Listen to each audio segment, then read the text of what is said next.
एकादशी के विशेष महात्म्य का वर्णन किया गया है। इस व्रत से प्राणी की समस्त मनोकामनाएं पूर्ण होती हैं। यह एकादशी आषाढ़ मास के कृष्ण पक्ष की एकादशी, जिसे योगिनी एकादशी कहते हैं, के बाद आती है। आषाढ़ मास के शुक्ल पक्ष की एकादशी को ही देवशयनी एकादशी कहा जाता है। इसी एकादशी से चातुर्मास का आरंभ माना जाता है। इस अवधि में कोई भी शुभ कार्य जैसे विवाह आदि नहीं किया जाता है। मान्यता है कि इस दिन से भगवान श्री हरि विष्णु क्षीर सागर में शयन करते हैं और फिर 4 माह बाद उन्हें उठाया जाता है। उस दिन को देवोत्थानी एकादशी कहा जाता है। इस बीच के अंतराल को ही चातुर्मास कहा गया है। देवशयनी एकादशी को देवशयनी, महा एकादशी, थोली एकादशी, शयनी तथा प्रबोधिनी एकादशी भी कहा जाता है। तो आइए आज शुरू करते हैं आज की अपनी कथा, देवशयनी एकादशी व्रत कथा।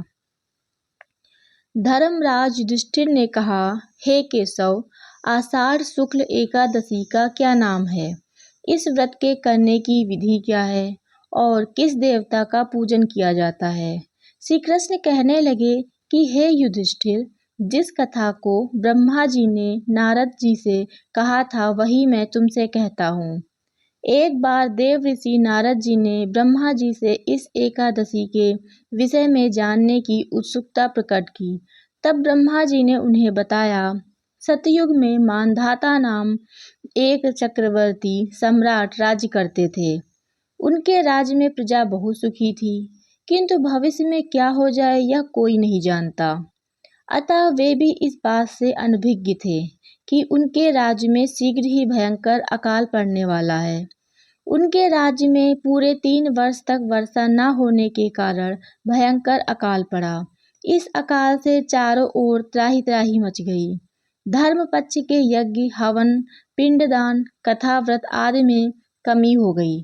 जब मुसीबत पड़ी हो तो धार्मिक कार्यों में प्राणी की रुचि कहाँ रह जाती है। प्रजा ने राजा के पास जाकर अपनी वेदना की दुहाई दी। राजा तो इस स्थिति को लेकर पहले से ही दुखी थे। वे सोचने लगे कि आखिर मैंने ऐसा कौन सा पाप कर्म किया है जिसका दंड मुझे इस रूप में मिल रहा है। फिर इस कष्ट से मुक्ति पाने का कोई साधन करने के उद्देश्य से राजा सेना को लेकर जंगल की ओर चल दिए। वहां विचरण करते करते एक दिन वे ब्रह्मा जी के पुत्र अंगिरा ऋषि के आश्रम में पहुंचे और उन्हें साष्टांग प्रणाम किया। ऋषिवर ने आशीर्वाद देने के उपरांत कुशल क्षेम पूछा। फिर जंगल में विचरने व अपने आश्रम में आने का प्रयोजन जानना चाहा।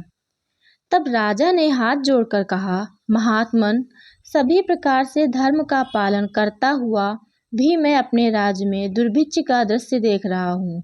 आखिर किस कारण ऐसा हो रहा है? कृपया इसका समाधान करें। यह सुनकर महर्षि अंगिरा ने कहा, हे राजन, सब युगों से उत्तम यह सतयुग है। इसमें छोटे से पाप का भी बड़ा भयंकर दंड मिलता है। इसमें धर्म अपने चारों चरणों में व्याप्त रहता है।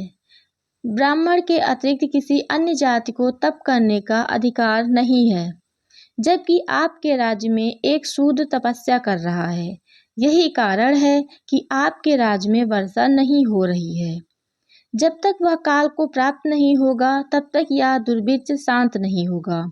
दुर्भिक्ष की शांति उसे मारने से ही संभव है।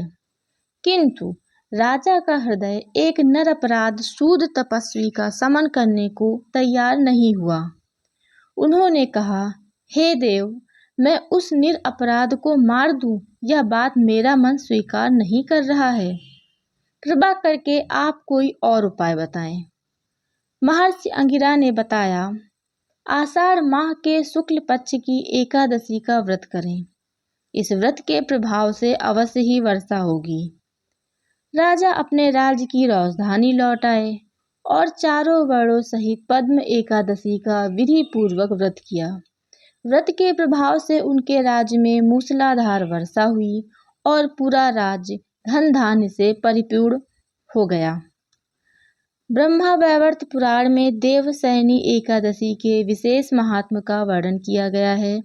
इस व्रत से प्राणी की समस्त मनोकामनाएं पूर्ण होती हैं। दोस्तों, मैं आशा करती हूँ यह वीडियो आपको पसंद आया होगा। आप अपने विचार हमें कमेंट करके अवश्य बताइए कि आपको यह वीडियो कैसा लगा, और कमेंट में जय माता दी लिखना बिल्कुल ना भूलें। फिर हम मिलेंगे अगले वीडियो में, तब तक के लिए जय माता दी।